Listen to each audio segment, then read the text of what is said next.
Hello, and welcome to another episode of Adamo Baseball, where I'm your host, Adamo. And in this episode, I'm going to be breaking down the Oakland Athletics, who I'll refer to as the A's, most likely, going forward because it's just easier and force of habit. Okay, so I'm not going to dance around the issue. I picked them to finish second in the AL West. I don't think they're going to make the playoffs, though I think that they will make a strong push for it. And typically you don't bet against Oakland in September, and if I'm wrong, I'm wrong. I'm man enough to admit it. But I don't see them repeating for the West title this year. Yes, the American League West is wide open. Apart from the team that I covered yesterday, the Rangers, or the Mariners, there's a lot of competition here, and hey, they could fully do it. They could drop down to third. They're not finishing below Texas. Just throwing that out there. And I would be shocked if they finish below Seattle, because I still got Seattle finishing last.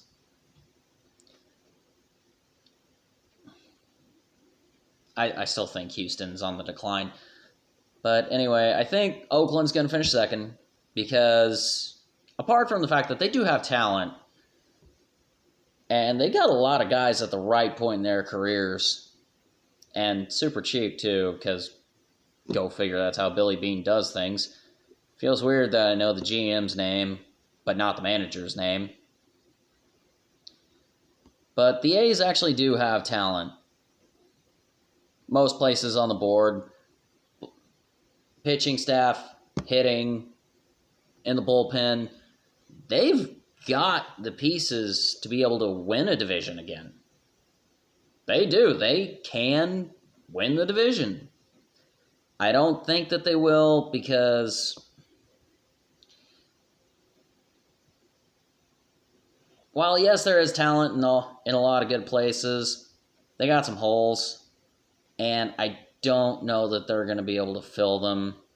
And if they have an injury to a key player, which happens to pretty much everybody, they're going to hurt.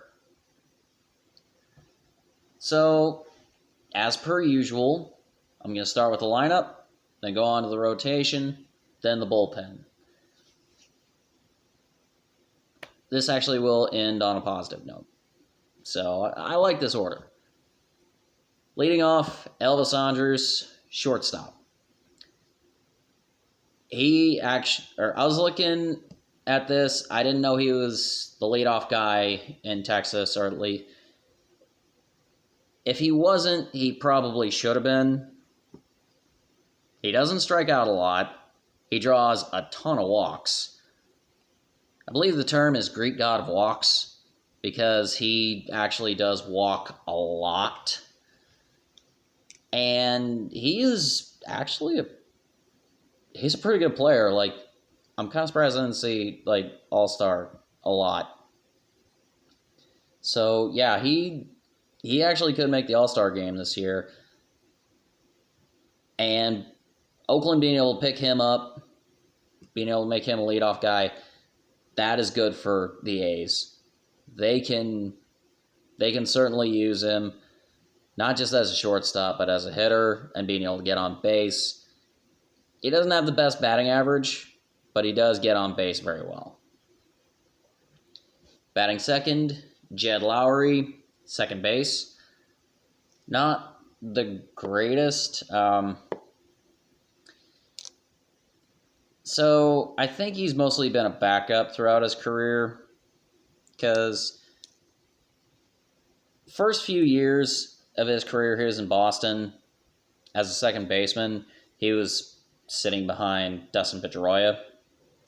And I think he had 3 seasons where he played 120 games, which, that's pretty good, but it looks like he's mostly been a career backup. He doesn't have bad stats. He's a pretty decent player. He's not the greatest player, but he also draws a lot of walks too. So he actually could say something happens to Elvis Andrus, Jed Lowry can go into the leadoff spot, or if they have to swap them for whatever reason, they can. So one of those two pieces goes. As far as hitting is concerned, they actually can revert to someone else. I don't know what their backup infield position looks like, which you got to have one, but I have no idea how good that backup would be. Batting third, this should surprise no one, Matt Chapman, third base.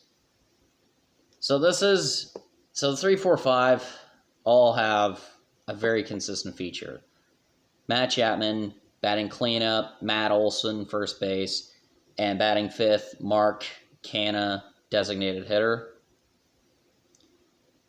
There's going to be a lot of home runs between the three of them, and there's going to be a ton of strikeouts between the three of them.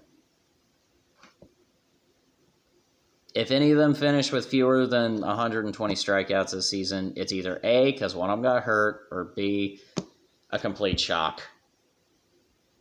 But you can also expect 30-plus home runs out of any one of them.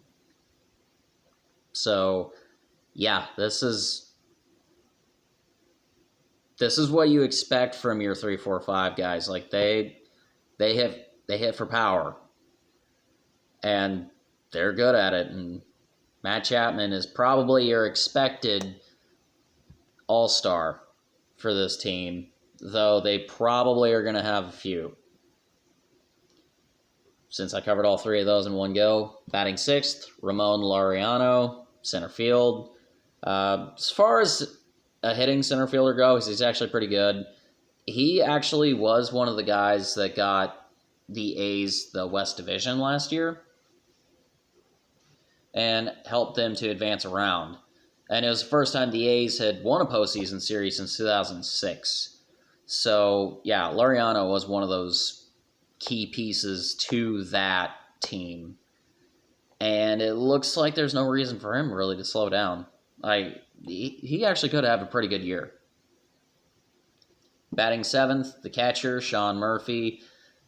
Hits about as well as you'd expect a catcher to hit. Not bad, or not particularly bad, but he's been in Oakland for a while.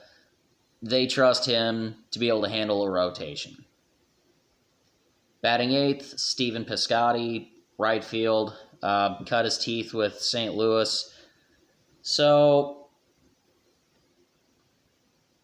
he started out better. I don't necessarily know that he's going to have a great year. He could, though I don't necessarily expect it. I don't think he's going to have a lot of errors because most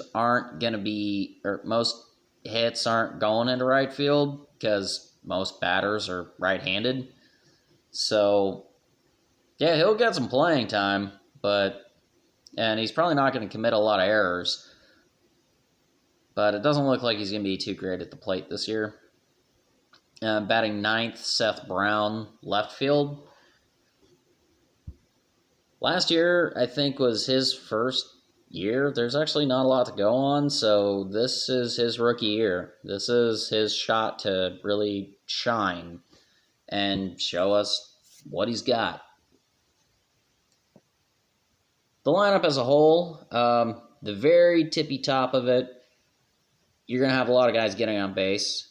And then the heart of the order, you're going to have a lot of runs scored. You're going to have a lot of home runs. You'll have a ton of runs batted in. The bottom of the lineup, you got one unproven guy, you got one guy who's probably not going to do great, and you got the catcher. So really, don't expect much from the third inning. Unless if they score at least 3 in the first inning. But, the back end of their lineup's not going to produce a lot. Elvis Andrus probably isn't going to have a lot of runs batted in, but he's probably going to score quite a bit. He's probably going to get a base quite a bit, too. So don't be surprised if you hear some news about that. as a whole, I think that there are going to be a lot of runs scored from this team. Like, it's going to be one of those offenses that people are going to be talking about. But I don't think that it's good. As I said, if one key piece falls, then, due to, I don't know, torn ACL or something, which does happen in baseball, it could start turning the other direction. As far as the rotation is concerned, so when I saw the one guy in the rotation, I saw what I saw and I was kind of like, but maybe. But then I started looking at the other guys and it's like, this actually is not a bad rotation. Top of the rotation, Frankie Montas. So when I saw his numbers, I was kind of like, wait, what? This is your ace? This is your top guy in the rotation? He's not bad, but he's not particularly great. So it's kind of like, what are you doing here? But, he's not a bad pitcher. Then I looked up the rest of their rotation. Jesus Luzardo, Chris Bassett, Sean Manaea. I'm going to break those three guys down together. They've been pitching pretty well over the last couple of years. So this actually could be a pretty solid rotation. And A.J. Puke hasn't played long. He's the 5 guy. But he actually is pretty decent as far as pitchers go. And you got 4 guys that can win on any given day, not because they're aces, or actually any one of these 5 guys can win on any given day, not because they're aces, but because they're good enough. This may actually be a surprising rotation this season. We may be looking at a rotation that collects 40 to 45 wins, maybe even 50. For the record, that's a pretty good rotation. So, yeah, we could be looking at they may have a 20-game winner. I don't necessarily think that they will. You're looking at least one, if not 2, 15-game winners this year. So, they may make the playoffs. Their closer, so MLB.com lists their closer as Jake Diekman. Looking at his stats, and I've heard of him before, so I know that I have heard of him.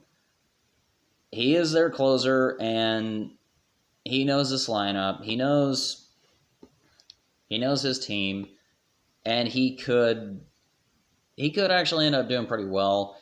He doesn't have a lot of saves in his career. He's only got 7, but he does have a ton of time as a bullpen guy, so they may just be giving him his chance.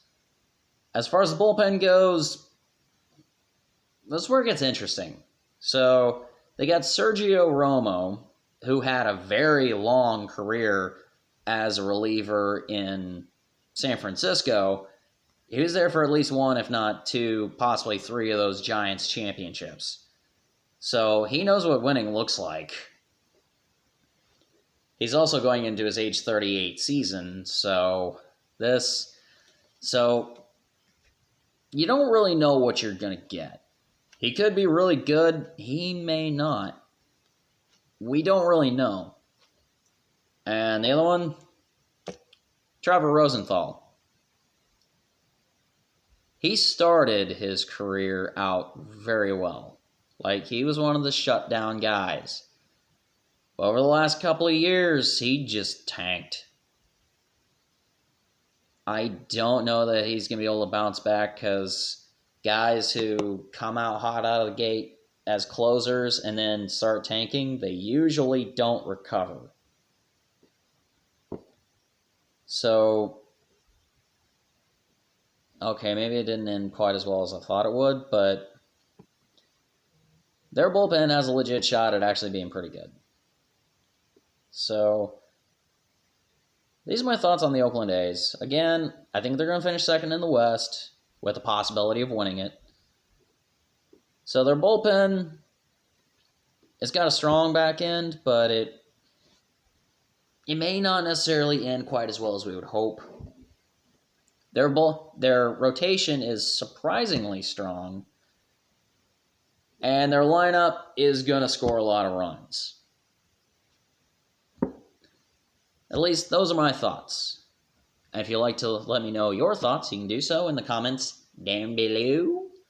Or if you're listening on my podcast, you can do so on Patreon at Adamo Baseball Podcast. No hyphen. And with that being said, thank you for listening and watching. Cheers until next time.